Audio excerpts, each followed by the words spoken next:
Arratsaldeon, muy buenas tardes a todos. El Festival de San Sebastián y Jacques Lecoultre han impulsado. Jacques Lecoultre eta zinemaldiak aurten beste sari bat bideratu dute Latinoamerikako filmei jakinarazpen berezi egiteko. 5 urte daramatza Jacques Lecoultrekin elkarlan horrek, eta aurten horretan sakonduna izan dute sari hau sortuz, eta Latinoamerikako zinea omentzeko. Aurten, Gael García Bernalek jasoko du sari hori, gaur gauean jasoko du sari hori Neruda filmaren aurkezpenean edo proiekzioan.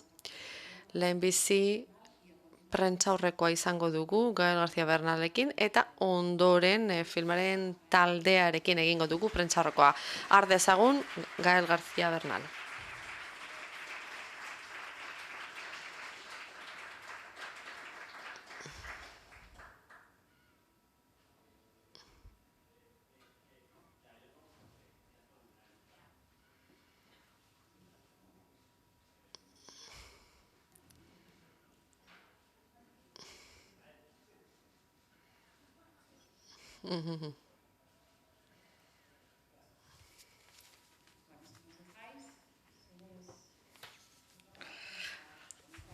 Bai, argazileria ikusten badiguzue, hasi egingo gara galderekin.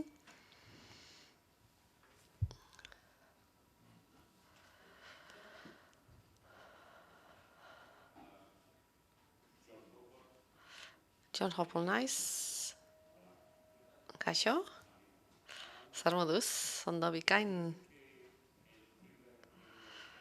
Uste dut lehen Jacques Lecoultre saria aktore lanetan ezagunagoa den norbaiti emango zaio, baina ekoizle zuzendari ere bada, bazara, eta bere arrakasta erabiltzen du gainera zenbait film interesgarri babesteko, Latinoamerikan egiten ari diren film interesgarrienetako batzuk babesteko. Jakinen nuke, Gael, zer daukazu agendan multifazeta, alderdian netzeko gizon hori irudikatzeko. Egin duzunaz, hori asko izango litzateke, baina gauza bat edo bi ekoizmen planak, ze asmo dituzun ekoizmenerako, baita aktorelanerako, eta bar.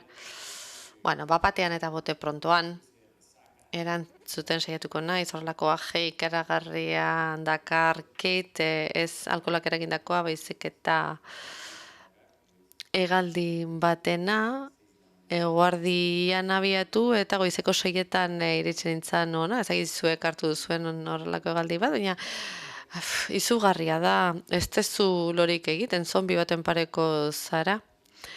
Ziurrenik ospitalera joan beharko nuke, hona etorri baina tira, esan bezala, bote prontoan, zer daukat esateko galdera horren horrean? Badira zenbait gauza, atzera begira eginez oso harro sentiarazten nautena. Bultzada oso gazte baten bultzada bat eragindakoa ambulante, zinemaldia litzateke, horietako bat, datorren urtean 12. saioa izango du, oso ondo funtzionatzen ari da, 100.000 lagunek baino gehiago jotzen dute bertara dokumentalak ikustera, izugarria da hori ez da. Dokumentala Mexikon, genero propio bezala bizi da, Mexikon, ez da? Eta hori da, hain zuzen ere, gehien egiten dan zinema, eta baita ere, erraizetzaileen eskuen dagoena, gertuen dagoena. edozeinek daukagu aukera kamera bat hartu eta horrelako film dokumentalak egiteko. Horietako batzu zoragarriak izan dira eta gainera zenbait gai tratatu dituzte zertarako diskurtso bakar horri aurre egiteko. Ambulante, beraz, arron nagoen horietako bat, 23-24 urte izango nituen idei hori izan genuenean, eta garai hartan gure jarrera izan zen, ez dakit, lelokeria hutsa, ez da, alegia baliabideak eskatzera abiatu ginean, zinemaldi hori egin ahal izateko,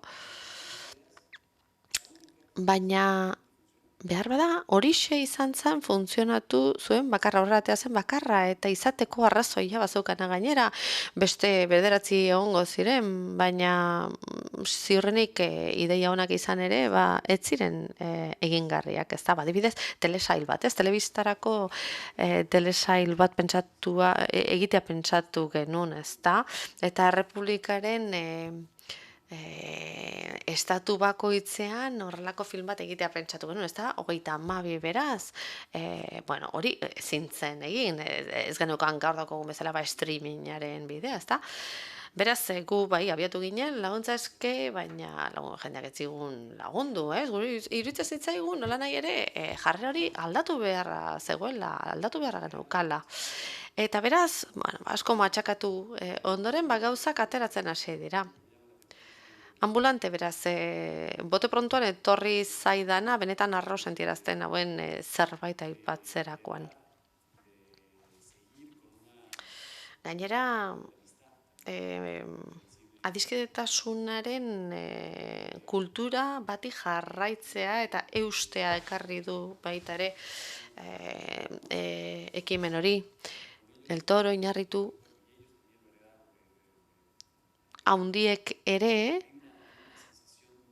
kultura hori hartu zuten eta gerozti badagola horrelako fradia moduko batez elkarri laguntzen dioguna.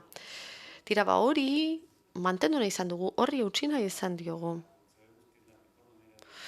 Alde batetik bizirauteko modurik onena dakigulako, eta hobetzeko modurik onen ere bai, baina bestalde baita ere argi jarri nahi dugulako, argi esan nahi dugulako zergatik egiten ditugun filmak, ez? Ekintza, senide ekintza hori dago hemen oinarrian.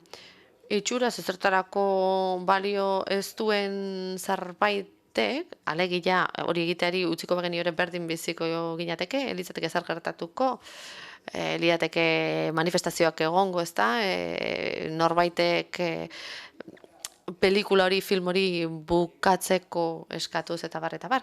Baina, film hori bukatzen denean, bai, konturatzen gara erabilitako indar horre guztiak merezi zuela eta betiko senidetza sentsazio hori sortzen dan, ez? Bihurtzen zea lehengusu, anaia, arreba, maitale, bueno,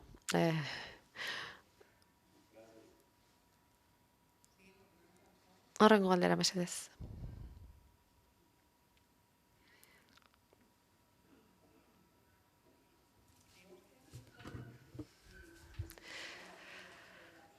Uste genuen garrantzia zeukala film edo zinema latinoarentzako saria sortzedin. Bueno, galdetu nahi zu, zer sentitzen zuen lehenbizikoa zarelako, ez, jasoko duena? Oso pozik nago. Oraindik ez diat eman, beraz, zaila egiten zait horri erantzutea, ez sentitzen dudan esatea. Ikusteko dago, ez da? Nola sentituko nahi zen? Baina egia da gauza on asko dagoela alde batetik fokoa jartzea pixka bat Latinoamerikanko zinema horretan. Eta Latinoamerikar zinemak Espainia eta Portugal ere hartzen ditu, barnean, ez da, ze hemengo askokan lan egiten dute eta alderantziz, ez azken batean hizkuntza bera hitz egiten dugu, beraz probintzialismoak ere alde batera utzi beharko dira.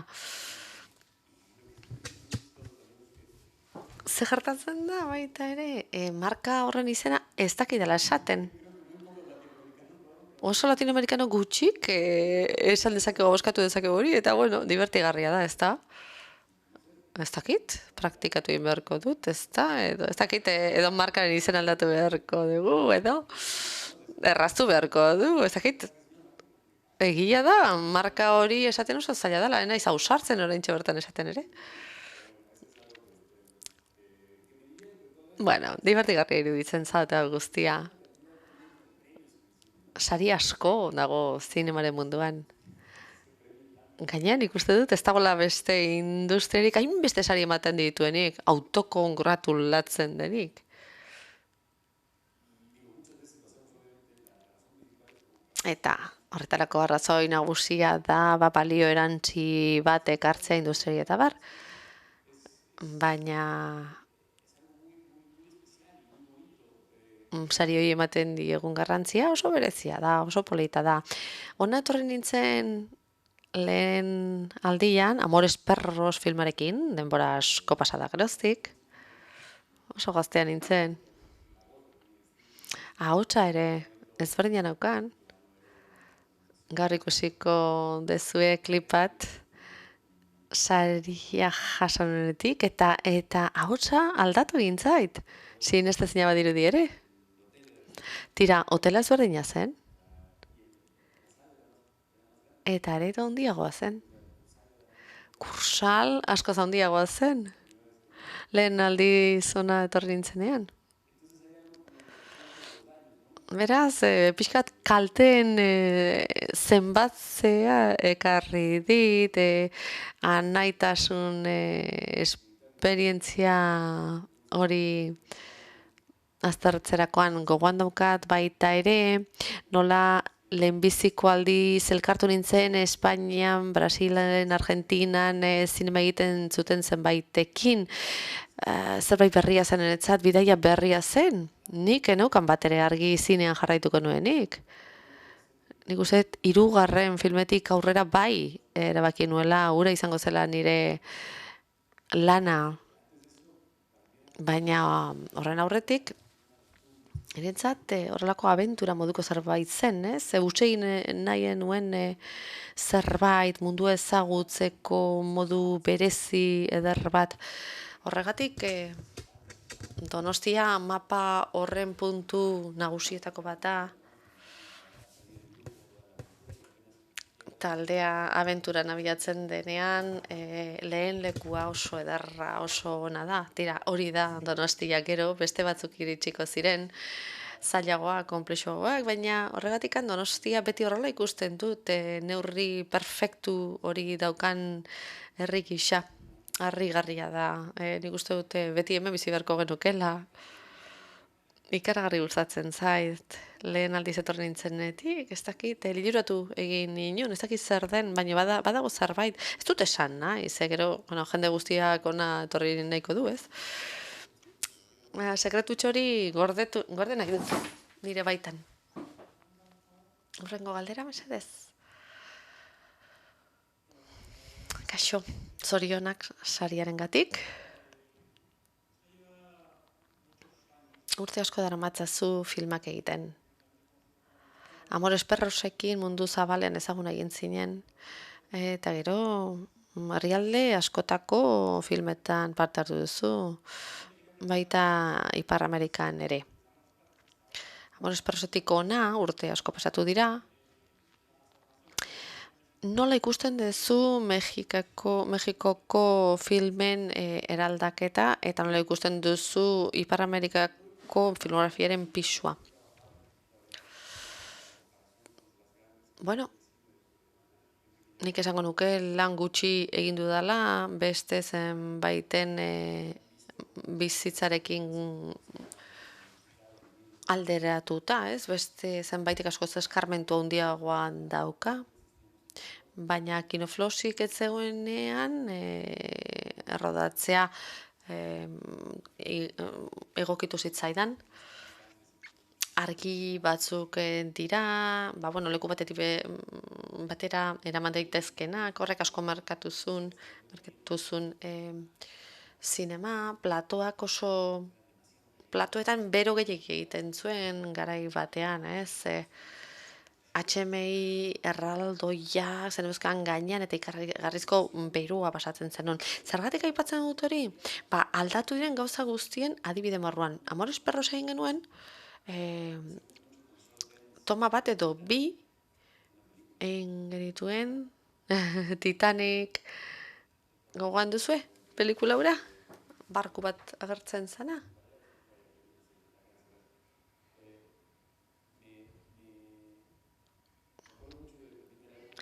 Oso gogoan daukat baita ere, kamararik ez zuten telefono haiek erabiltzen genituen garaiak, ez? Hori zinearen beste fase bat zen. Kultura filmikoa, alegia filmen kultura, oso ezberdina zen, beste ritmo baten egiten genuen.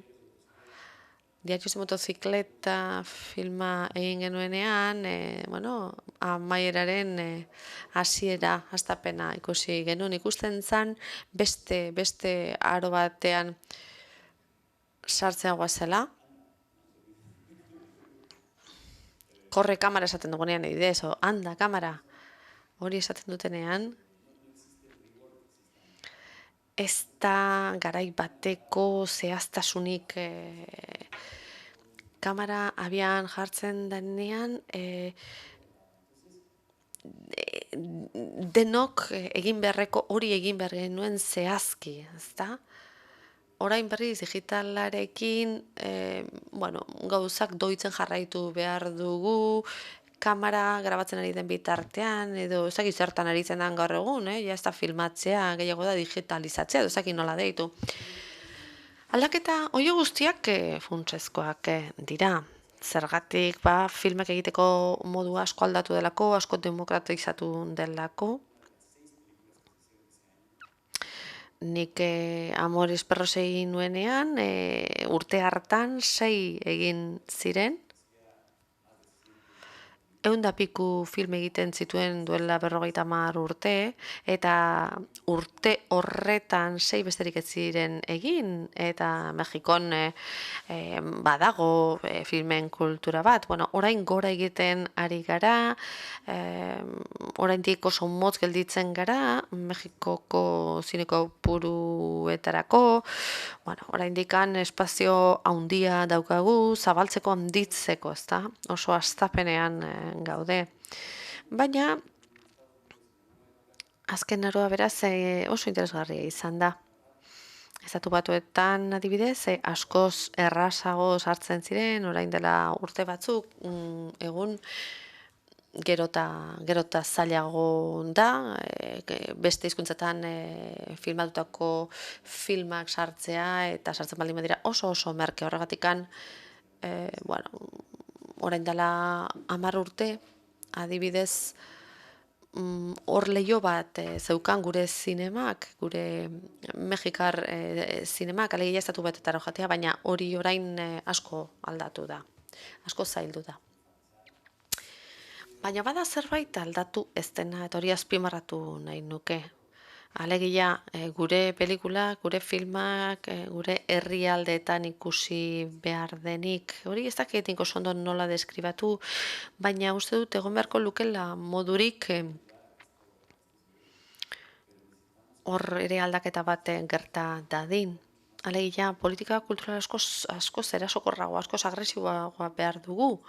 Edo hobeto esan da, behar bada bide bat eskaintzen duen politika bat behar dugu, gure pelikulak ikus daitezen. Espainian, espainolak Ekuadorren, Perun, danak leku guztietan.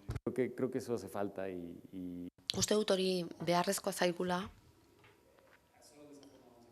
eta horrela soilik lortuko dugula askoz gehiago haztea. Eta historia harrigarriak filmatzeko modu hori izango da.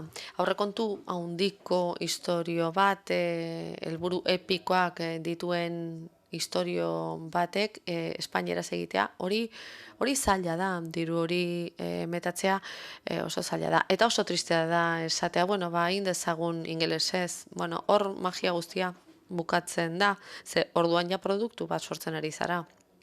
Eta ez zinea, benetako zinea, ez saltzeko nahi duzun zerbait egiten ari gara, ez? Eta hori ondo dago, baina hori ez da arrazoi nagusia. Gael, mila esker. Al resto del equipo. Uste dut txalo bat merezi duela, eta orain taldearen beste kideak hartuko ditugu.